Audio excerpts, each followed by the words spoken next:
Oke, halo semuanya, jumpa lagi. Hari ini kita dapat informasi terbaru bahwa Undang-Undang HPP betul-betul sudah disahkan, guys. Sudah disahkan oleh Pak Presiden Joko Widodo ya.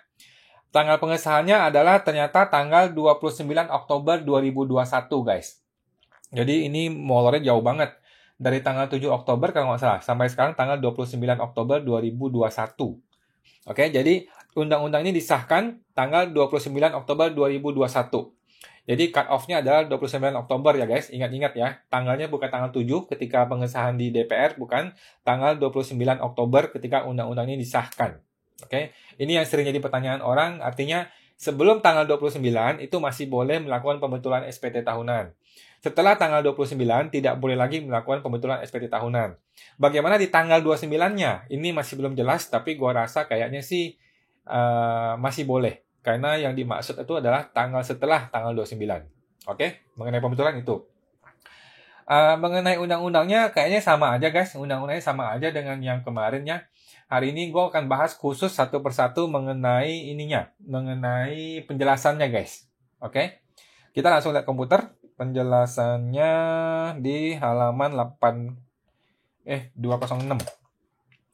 Oke, penjelasan ya. Jadi Undang-Undang HPP ini dari pasal 5 sampai pasal 12. Oke guys, pasal 5 sampai pasal 12. Kita akan bahas mengenai khusus untuk penjelasannya. Oke, penjelasannya saja. Kalau untuk undang-undang sih sama aja seperti yang kemarin. Bisa dibaca di PDF-nya, nanti gue kasih di deskripsi. Oke, nggak ada perubahan untuk esensinya, tapi di penjelasannya kayaknya kita belum pernah bahas. Oke, kita akan bahas satu persatu pasal 5 ayat 1 untuk penjelasannya. Buat teman-teman kalau ada pertanyaan langsung tanya di kolom komentar ya guys, kolom komentar, atau langsung bisa hubungin gue di www.ta2022.com. Oke. Pasal 5 ayat 1. Yang dimaksud dengan belum menemukan data dan atau informasi mengenai harta adalah DJP belum mulai melakukan pemeriksaan dalam rangka penghitungan pajak penghasilan terkait data dan atau informasi mengenai harta tersebut. Oke. Ini jadi mengenai pasal 5 ayat 1 kan, wajib pajak dapat mengungkapkan harta bersih yang belum atau kurang diungkapkan dalam surat pernyataan sepanjang DJP belum menemukan data. Nah, yang dimaksud dengan belum menemukan data itu maksudnya belum dimulai pemeriksaannya guys. Oke. Jadi kalau hanya sekedar SP2DK baru dikasih tahu, baru dihimbau itu masih boleh. Oke. Lagi pula yang dimaksud ini kan adalah untuk tahun-tahun 2015 ke belakang. Ini ngomongin bagian pertama nih. Jadi pasal 5 ini ngomongin bagian pertama. Ini untuk bagian 2015 ke belakang, which is sudah kadaluarsa pemeriksaannya guys. Jadi ini agak aneh. Jadi peraturan yang satu ini, pasal ini nggak ada gunanya. Karena kan 2015 sudah kadaluarsa, sudah tidak bisa pemeriksaan. Jadi anyway, siapapun yang pernah ikut Undang-Undang Pengampunan Pajak tahun 2016 lalu, yang mengenai TA 2015, itu sudah pasti bisa ikut. Karena lu tidak mungkin diperiksa lagi. Oke, jadi pasal ini nggak ada guna. Tidak mungkin orang diperiksa untuk SPT 2015 ke belakang. Gitu. Ditemukan iya, tapi kan tidak mungkin diperiksa. Nah, apakah ada orang-orang yang ditemukan hartanya yang 2015 ke belakang? Oh banyak. Banyak sekali yang ditemukan dan kemungkinan bisa aja dihimbau untuk ikut TA yang 2022 ini guys. Oke? Ayat 2-nya jelas, ayat 3 jelas, ayat 4 jelas. Lanjut. Ayat 5, 6 jelas. Nah, ayat 7. Ayat 7 ya. Kita mau lihat ayat 7. Oke. Yang dimaksud kegiatan usaha sektor pengolahan SDA, ini yang banyak sekali dipertanyakan orang juga, merupakan kegiatan pengolahan bahan baku sumber daya alam menjadi barang setengah jadi atau barang jadi yang menambah nilai bahan baku sumber daya alam tersebut. Contoh, pengolahan biji emas menjadi emas murni. Nah, jadi biji emas diolah menjadi emas murni, kan ada penambahan nilai di situ. Itu yang dimaksud dengan kegiatan usaha sektor pengolahan sumber daya alam. Oke? Yang dimaksud dengan sektor energi terbarukan merupakan sektor energi yang dihasilkan dari bahan-bahan yang dapat terus diperbaharui. Contohnya, sektor energi tenaga surya. Jadi tenaga surya kan nggak habis-habis, jadi diperbaharui terus gitu loh. Surat berharga negara meliputi surat hutang negara dan surat berharga syariah negara. Oke, SUN, SUN, dan surat berharga syariah negara. Oke?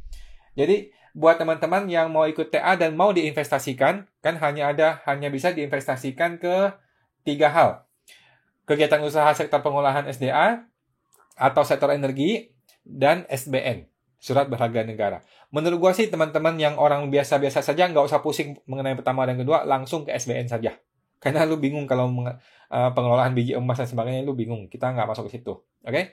Jadi teman-teman, kalau punya deposito, punya tabungan yang sifatnya liquid, itu langsung kalau mau dapat tarif yang lebih murah, langsung diarahkan ke SBN saja. SBN yang apa? Apa saja SBN-SBN-nya nanti akan dibikin PMK-nya khusus untuk menjelaskan SBN-SBN seri apa aja yang akan masuk dalam kategori untuk PPS ini atau TA 2022 ini, guys. Oke ya. Buat yang masih ada pertanyaan, silakan langsung di komentar. Ayat 8, 9, 10 jelas? Oke, pasal 6. Kita masuk ke pasal 6. Yang dimaksud dengan surat pemberitahuan pengungkapan harta. Oke, surat pemberitahuan pengungkapan harta adalah surat yang digunakan oleh WP untuk mengungkapkan paling sedikit identitas wajib pajak, hartanya, hutangnya, harta bersihnya, serta penghitungan dan pembayaran pajak penghasilan terhutang yang bersifat final. Oke, istilahnya gini, ini adalah formulir untuk lu mengajukan TA. Gitu aja. Oke, paham ya guys?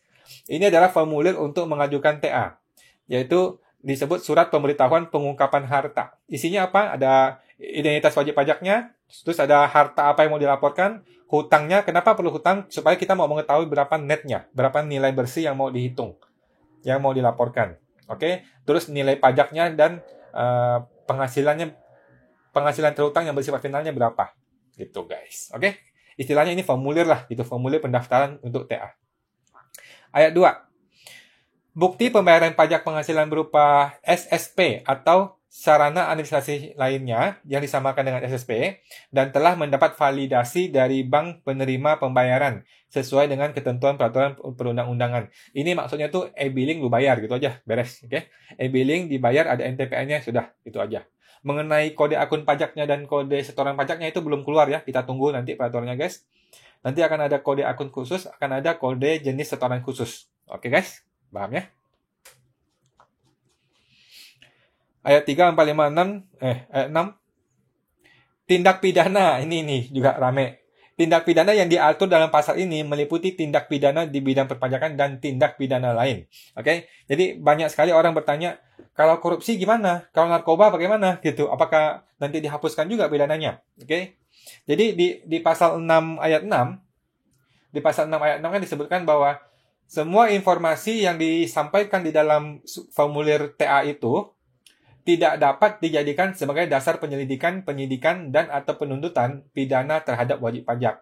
Nah, yang dimaksud pidana di sini, dia bilang nih, meliputi tindak pidana bidang perpajakan dan tindak pidana lain. Oke? Artinya semuanya boleh. Tapi kalau nggak salah, tahun 2016 dulu, ketika TA yang 2015 itu, ada PMK khusus yang mengatur ini. Jadi ada 4 yang dikecualikan. Narkoba, korupsi, human trafficking, sama apa lagi ya, gue lupa. Narkoba, korupsi, human trafficking, kalau nggak salah pencucian uang atau apa gitu. Terorisme, narkoba, human trafficking, apalagi saya lupa. Narkoba, human trafficking, korupsi, dan terorisme. Keempat hal ini, sumber dana dari keempat ini tidak bisa dia boleh ungkapkan dalam TA tapi tidak bisa menghilangkan pidananya gitu guys. Oke ya. Tapi yang kali ini kita nggak tahu. Di undang-undang ini dijelaskan memang semua bidang pidana perpajakan dan pidana lain semua di cover di sini. Apakah nanti ada PMK yang akan menjelaskan bidang-bidang tertentu tidak boleh? Nah, kita tunggu ya peraturannya ya. Yang penting PMK-nya itu harus keluar sebelum tanggal 1 Januari 2022 gitu. Oke, pasal 7, 1, 2, 3 selesai. Nah, ayat 4. Ayat 4. Oke. Jadi ayat 4 tuh ngomong gini, guys. Ayat 4 tuh ngomong gini loh. Ayat 4 tuh ngomong gini. Lu kan sudah mengatakan harta ini mau diinvestasikan. Ya kan? Di SBN. Dan lu harus berkomitmen selama 5 tahun. 5 tahun loh guys. Tapi gimana kalau di tahun ketiga lu mau cabut? Nggak jadi deh, gue butuh duitnya. Gue mau ambil dari SBN-nya. Berarti kan lu mengingkari janji. Oleh karena itu, dikenakan sanksi. Gitu guys. TA-nya tidak batal. TA tidak batal, tapi dikenai sanksi. Oke, sanksinya itu yang 4,5%, 4,5% kalau ketahuan sama pajak. Dan 3%, 3%, 6%, 4% kalau diketahui atau lu dengan sengaja mengungkapkan secara sukarela. Gitu guys. Jadi, komitmen TA yang dilanggar itu hanya dikenai sanksi, tidak menyebabkan TA-nya batal. Oke. Jadi, surat ketetapan pajak kurang bayar (SKPKB) yang diterbitkan berdasarkan ketentuan ayat ini hanya memuat pokok pajak yang kurang dibayar dan tidak memuat sanksi administratif.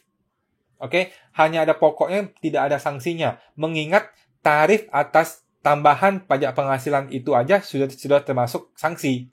Ngerti nggak, guys? Oke. Jadi TA itu sendiri kan sudah sanksi itu. Itu PPh final itu sendiri adalah sanksi gitu. Jadi tidak dikenai sanksi lagi, sanksi berbunga-bunga tidak. Oke? Contohnya nggak usah karena teman-teman nanti malah bingung. Nanti malah bingung ya. Oke. Nah, jadi gini. Jadi dia sudah janji mau menginvestasikan sekian uang, tapi ternyata nggak semua diinvestasikan, entah karena keperluan mendadak, nggak jadi diinvestasikan, uangnya mau ditarik lagi dan sebagainya gitu ya. Nah, atas yang tidak diinvestasikan itu akan kena sanksi. Oke, kena tambahan pajak istilahnya, PPh final untuk masa pajak 2022 kalau nggak salah. Karena batas untuk investasi itu tahun 2022. Oke? Oke. Udah, penjelasannya itu nggak terlalu penting mengenai detailnya. Intinya, komitmen yang Anda sampaikan di TA, itu kalau Anda tidak menyelesaikan seluruhnya, maka TA tidak batal, tapi hanya ditambah sanksinya saja, tambah pajaknya saja. Oke? Kalau mengungkapkan sukarela, kena 3%, 3%, 6%, 4%. Kalau ketahuan, 4,5%, 4,5%, 7,5%, 5%. Gitu, guys. Contoh, lu janji udah mau masukin ke dalam negeri, tapi nggak jadi dimasukin ke dalam negeri. Nah, mungkin karena berbagai alasan, nah boleh. Nanti kena sanksi, tambahan lagi. Nggak masalah. Gitu, guys. Oke? Ayat 2. Pasal 8 ayat 2. Oke, pasal 8 ayat 2. Yang dimaksud dengan utang adalah jumlah pokok utang yang belum dibayar yang berkaitan langsung dengan perolehan harta. Contoh, Anda melaporkan sebuah mobil. Mobil itu diperoleh tahun 2019 contohnya. Oke, tapi mobil ini lu ngutang. Lu menggunakan kredit pemilikan mobil selama 5 tahun. Berarti kan di tahun 2019-2020 baru 2 tahun, masih ada hutang 3 tahun nih. Baru berjalan 2 kan. Nah, lu harus melaporkan full-nya dan juga harus laporkan yang masih terhutangnya. Sehingga netnya itu yang sudah lu bayar. Gitu guys. Paham ya? Mudah-mudahan paham ya. Jadi yang net yang dilaporkan itu adalah yang sudah dibayar gitu. Dan ini hanya ngomongin pokok ya, tidak ngomongin bunga, nggak ngomongin denda, nggak ngomongin yang lain. Jadi semua harta yang dilapor adalah harta pokoknya saja, bukan termasuk bunganya. Oke, jadi mobil, properti, apartemen, Anda harus pisahkan antara nilai pokok dengan nilai pokok plus bunga. Oke guys. Jadi yang dilapor adalah nilai harta full pokoknya dan nilai hutang pokok yang masih terhutang. Ini 2 dikurangkan, diselisihkan, maka muncullah nilai bersih yang sudah dibayarkan. Gitu guys. Itu yang dimaksud dengan harta bersih. Oke? Ayat 4. Ketentuan sebagaimana diatur pada ayat ini meliputi kewajiban pajak penghasilan. Ayat 4 itu apa ya?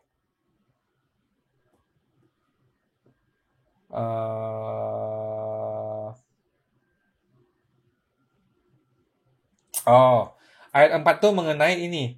Syarat-syarat untuk lo bisa ikut TA yang bagian 2 guys, yang 2016 ke 2020, oke? Tidak sedang diperiksa lah, tidak sedang bukper lah, tidak sedang penyidikan lah, tidak sedang dalam proses peradilan lah, tidak sedang dihukum lah, gitu. Ada 5 ya.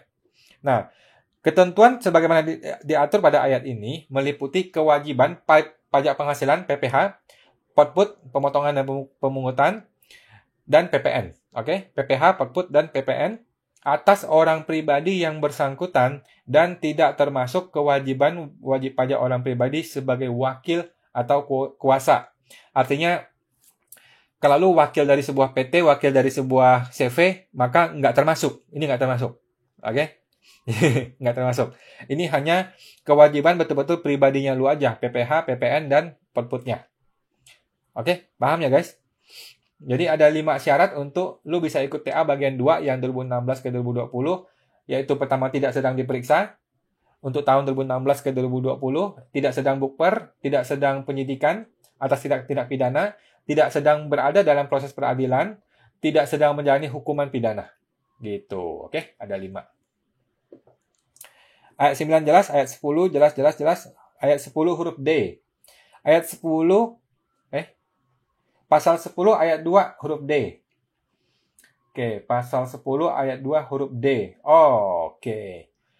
Ini menyangkut gini, ketika lu mau mengungkapkan TA, maka lu harus mencabut katanya. Lu harus mencabut permohonan pengembalian pembayaran pajak, permohonan pengurangan atau penghapusan sanksi, pengurangan atau pembatalan SKP, terus pengurangan atau pembatalan STP, keberatan, pembetulan, banding, gugatan, peninjauan kembali. Semua yang sudah sedang lu ajukan harus lu cancel. Baru lu boleh ikut TA bagian 2. Oke, paham ya guys? Nah, dijelaskan di sini. Ketentuan mencabut permohonan sebagaimana diatur dalam huruf ini meliputi permohonan yang berkaitan dengan PPH, output, dan PPN atas orang pribadi yang bersangkutan untuk tahun 2016, 17, 18, 19, 20. Udah, itu doang. Jadi gini guys, ini pendapat pribadi gue ya. Pasal ini mengatakan bahwa, seolah-olah mengatakan bahwa kalau lu sedang diperiksa pun nggak apa-apa lu boleh ikut TA. Suruh AR-nya batalin pemeriksaannya. Gitu loh. Suruh KPP-nya batalkan pemeriksaannya supaya lu bisa ikut TA. Kenapa? Kalau pemeriksaan dilanjutkan, maka kan muncul SPHP. SPHP-nya muncul, Anda ajukan keberatan aja. Anda ajukan keberatan, bahkan kalau perlu sampai pengadilan pajak nggak apa-apa. Di tengah-tengah proses Anda melakukan keberatan itu, lu cancel. Lu cabut dengan alasan mau ikut TA. Boleh. Ya kan? Maka lu qualified sesuai dengan pasal 10 ayat 2 huruf D ini. Oke? Itu guys, gitu guys. Jadi tidak sedang diperiksa itu menurut gua batal dengan sendirinya gara-gara ini.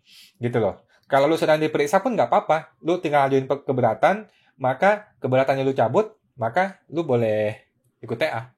Gitu. Itu yang gue tangkap ya guys. Tapi nanti kita akan diskusi lebih panjang lagi mengenai hal ini. Jadi intinya apakah ada orang yang akan terkendala untuk ikut TA? Menurut gua nggak ada, kecuali dia sedang di penjara. Oke? Kalau dia sedang di penjara gara-gara kasus pidana, udah nggak bisa, udah inkrah, gitu loh, sudah inkrah, keputusannya sudah inkrah. Tapi kalau dia masih proses banding, masih proses keberatan, masih proses pengadilan, masih proses gugatan, itu masih bisa. Dia tinggal batalkan aja, cabut aja permohonannya, maka dia langsung bisa ikut TA. Nah, apalagi untuk orang-orang yang sudah ikut TA 2015. Ini jauh lebih mudah, karena dia pasti bisa ikut TA 2022. Karena 2015 tidak mungkin diperiksa lagi, sudah kadaluarsa. Oke, maka dia pasti bisa ikut TA yang kali ini. Gitu guys. Jadi, kalau orang sudah pernah ikut TA 2015, tidak ada cara untuk dia gagal ikut TA. Pasti dia bisa ikut TA. Gitu. Oke, lanjut. Ayat 5. Oke, pasal 10 ayat 5. Oh, oke. Oke. Pasal 10 ayat 5 bilang gini. Wajib pajak orang pribadi yang belum menyampaikan SPT 2020 berlaku ketentuan sebagai berikut. Oke. Pertama, lu harus sudah lapor dulu SPT 2020. Itu wajib. Oke. Oke. Tapi SPT 2020 itu harus mencerminkan penghasilan dan harta lu yang sesungguhnya. Tidak boleh nih, tiba-tiba lu lapor harta 10M padahal penghasilan lu 1M. Nggak boleh. Lu harus betul-betul melaporkan harta SPT 2020 sesuai dengan penghasilan dan harta yang sesungguhnya, yang sesuai dengan perhitungan pajaknya. Oke. Harta bersih yang dimiliki selain dengan dimaksud huruf A harus diungkapkan dalam surat pemberitahuan pengungkapan harta dalam formulir TA-nya. Paham ya guys? Jadi kalau SPT 2009 lu punya harta 1M, SPT 2020 lu punya penghasilan 1M, maka harta di 2020 maksimal 1/1, 2M. Oke? Kalau harta lu punya 5M, maka yang 3 itu harus dilapor di TA. Paham ya? Paham ya? Oke? Nah, penjelasannya bilang ini, penjelasannya termasuk dalam ketentuan ini, yakni bagi WPOP yang belum memperoleh MPWP pada tahun 2022 dan belum menyampaikan SPT 2020. Untuk dapat menyampaikan formulir TA, WPOP ini harus terlebih dahulu menyampaikan SPT 2020 dengan harta yang bersumber dari penghasilan di tahun 2020. Selanjutnya, harta bersih yang dimiliki selain yang dicantumkan dalam SPT OP itu harus diungkapkan dalam formulir TA. Paham ya guys? Jadi, pokoknya siapapun yang sudah ataupun belum punya MPWP wajib punya SPT 2020 gitu. Jadi walaupun MPWP lu dibikin di tahun 2022, lu tetap harus bikin SPT 2020. Otomatis lu harus bikin SPT 2021 juga dong. Gitu, wajib. Paham ya guys? Jadi untuk yang baru bikin MPWP di tahun 2022 sekalipun, kalau mau ikut TA, maka harus melaporkan SPT 2020 dulu. Gitu guys. Oke? Paham? 6, 7, 8 jelas? Oke, pasal 11 huruf C. Oke, ini sama nih. Pasal 11 huruf C ini, jadi tadi itu kan dia bilang gini, harta yang diungkapkan dalam formulir TA ini tidak dapat dijadikan dasar untuk penyelidikan dan atau penuntutan pidana terhadap wajib pajak. Tadi kan yang tahun 2015 ke belakang. Yang ini untuk 2016 ke 2020. Oke, sama nih. Penjelasannya, tindak pidana yang diatur dalam pasal ini meliputi tindak pidana di bidang perpajakan dan tindak pidana lain. Oke. Apakah di sini akan memperbolehkan semua tindak pidana? Kita nggak tahu ya. Kita tunggu PMK-nya guys. Gua rasa sih lebih fair kalau semuanya ya. Lebih fair kalau semuanya boleh diikutkan lah. Karena kalau narkoba nggak diperbolehkan, orang narkoba bilang, lu judi boleh gitu. Terorisme nggak diperbolehkan, nanti terorisme bilang, yang korupsi itu boleh. Money laundry boleh dan sebagainya. Jadi pusing. Jadi mending kalau gue bilang semua dibolehkan aja. Biar adil, beres. Gitu guys.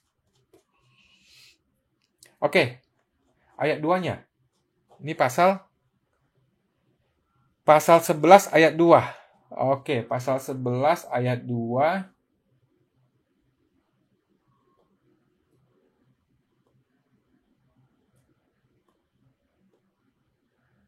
Oh.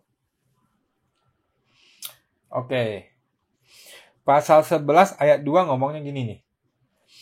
Ngomong gini, dalam hal DJP menemukan dan atau data dan atau informasi lain mengenai harta yang belum atau kurang diungkapkan dalam TA 2022 itu, maka nilai harta bersih yang belum atau kurang diungkapkan tersebut diperlakukan sebagai penghasilan yang bersifat final pada tahun pajak 2022 guys.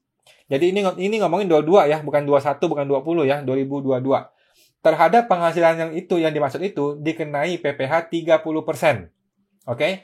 Terus dikenai sanksi lagi sesuai dengan PPh yang berlaku, sesuai dengan Undang-Undang PPh. Melalui penerbitan surat ketetapan pajak kurang bayar oleh DJP. Jadi ada SKP KB. Oke, ini mungkin perlu kita baca ya contohnya biar paham. Banyak juga. Pada tanggal 10 Januari 2022, Tuan B menyampaikan SPT menyampaikan TA ya, formulir TA 1 miliar yang berada di Indonesia dan belum diungkapkan dalam SPT 2020. Tuan B juga menyatakan akan menginvestasikan uang tersebut ke instrumen SBN. Oleh karena itu, Tuan B memperoleh tarif pajak PPh yang 12%. Ya dong, karena dia nggak ikut TA ya. Yang 12%, dia menginvestasikan 1 miliar 12%. Maka dia bayar 12% kali 1M, maka 120 juta dia bayar. Selesai dong. Tapi ternyata diketahui bahwa Tuan B masih memiliki harta bersih berupa uang tunai senilai 100 juta. Jadi dia sudah lapor 1M, ternyata diketahui masih ada 100 juta lagi nih yang belum diungkapkan dalam TA itu, yang 10 Januari itu. Maka apabila DJP menerbitkan SKP KB pada tanggal 4 Februari 2023, artinya setahun kemudian, perhitungannya adalah 30% kalikan 100 juta, yaitu 30 juta, plus denda administrasi itu 1% kalikan 2 bulan, kalikan 30 juta. Kenapa 2 bulan? Oke. Oh, karena ini diperlakukan sebagai PPh final pada SPT tahunan 2022, guys. Yang berakhir di Desember 2022. Maka Januari, Februari 23 hanya 2 bulan. Oke ya, paham ya, guys? Jumlah yang masih harus dibayar dalam SKP 30 juta plus 600 ribu, yaitu 30 juta 600 ribu. Paham ya? Jadi, kalau ada harta yang ditemukan lagi, setelah TA yang sudah dilapor itu, maka dia kena 30% plus administrasi 1% kalikan berapa bulannya. Gitu. Adapun jumlah bulan dalam pengenaan sanksi administratif tersebut dihitung sejak berakhirnya tahun pajak 2020, yaitu tanggal 1 Januari 2023, guys. Oke? Jadi, denda dihitung mulai 1 Januari 2023. Oke? Karena dihitung berakhirnya Desember 2022. Sampai dengan diterbitkannya surat SKPKB, yaitu 4 Februari 2023, sehingga berjumlah 1 bulan 4 hari, dengan bagian bulan dihitung penuh menjadi 2 bulan. Itu. Oke, guys? Paham ya? Asumsi Menteri Keuangan menerapkan tarif sanksi itu 1%. Gitu. Karena sekarang kan sanksi nggak 2% per bulan lagi, tapi sesuai dengan PMK tiap bulannya. Oke? Pasal 12. Ayat 1, 2, 13, pasal 4. Oh, pasal 12 ini pasal terakhir. Oke? Ayat 4. Nah, sama. Ayat 4 ini sama, guys. Ayat 4 ini, kalau lu sudah berkomitmen mau bawa pulang ke dalam negeri, atau berkomitmen mau investasikan selama 5 tahun, tapi lu melanggar komitmen lu, maka TA tidak batal, tapi lu kena tambahan denda, tambahan PPh final, yang 4,5%, 4,5%, 8,5%, 6,5%, dan itu tadi kalau ditemukan oleh DJP. Tapi kalau lu dengan sukarela mengungkapkan, maka 3%, 3%, 7%, 5%. Ini nggak usah pusing, karena ini terlalu rumit. Nanti aja, ini terjadi bisa 3 tahun kemudian. Gitu, guys. Oke. Kayaknya sampai di situ aja ya. Oke, ayat 5 cukup jelas. Selesai. Gitu, guys. Jadi gua rasa kita sudah punya pemahaman yang lebih komplit lagi mengenai Undang-Undang HPP ini, Undang-Undang Harmonisasi Peraturan Perpajakan ya. Kita sudah ditunjukkan bahwa tanggal pengesahannya adalah tanggal 29 Oktober 2021, guys. Oke, gitu aja. Maka undang-undang ini berlaku tanggal 29 Oktober 2021. Oke, yang sebelumnya itu berarti belum mengenal undang-undang HPP, yang setelahnya itu berarti mengenal undang-undang HPP. Gitu, guys. Oke, itu aja, guys, untuk penjelasannya. Kalau ada update lagi, gue akan sampaikan langsung ke video-video barunya di YouTube. Oke. Kalau teman-teman masih ada pertanyaan mengenai TA, teman-teman boleh langsung hubungin gue di www.ta2022.com. Oke, www.ta2022.com. Di situ teman-teman bisa tanya jawab langsung dengan gue ya, tanya jawab dan diskusi. Tapi ingat ya, itu bukanlah jasa konsultan pajak berbayar gitu, guys. Itu hanyalah forum diskusi dan tanya jawab biasa aja, yang santai aja gitu ya. Dan rangka gue juga membantu DJP untuk edukasi masyarakat lah gitu. Oke, terima kasih, guys. Sampai jumpa.